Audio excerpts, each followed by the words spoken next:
New at 5, Domestic Violence Intervention Services in Tulsa says Oklahoma ranks #1 for rates of domestic violence. That is not something you want to be #1 in.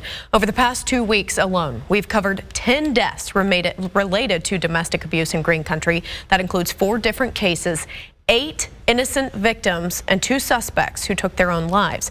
The 2 suspects in the other cases are in jail.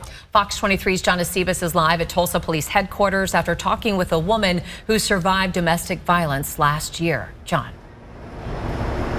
Shay, those numbers that you guys just read off are staggering. Tulsa police each year alone as a department respond to thousands of domestic violence related calls. Those numbers are also staggering. But the good news, if there is any, is there is help right now at this very moment. Patricia McKenzie is the definition of a survivor. I didn't want to die.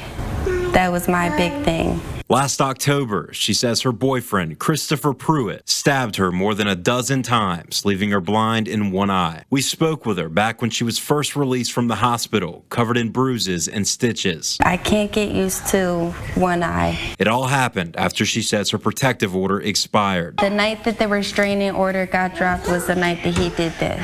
Now she's raising her and her former boyfriend's kids alone in an apartment. They miss their dad. They miss them a lot. And she knows that he's in jail, which is, I guess, a good thing.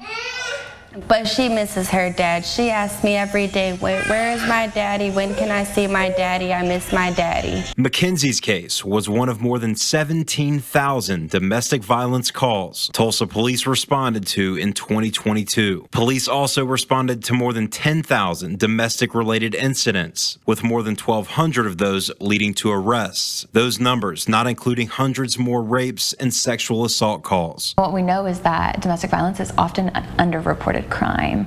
So it's probably happening at higher rates than the data that we have, because those are just the people that are calling for help. Jordan Gustin is the Vice President of Clinical Services for Domestic Violence Intervention Services. Say you're watching that story tonight and you're thinking, my significant other could kill me tonight. Could you come here and then find a place to stay? Yeah, absolutely. So you would call our 24/7 crisis and information hotline, and we would be able to help you with next steps so that you are safe. I mean, you can get out of there that day. Absolutely.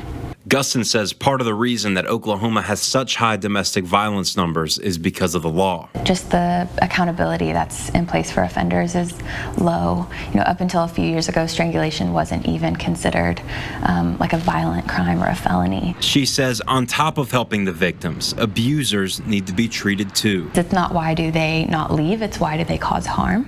And so we actually have to stop the people that are harming the most. And causing lifelong pain. I'm still trying to figure out what happened to me. It's still a shock to me that he would do something like that.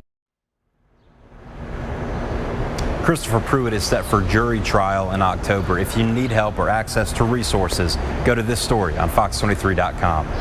Covering news that matters, John Fox 23 News.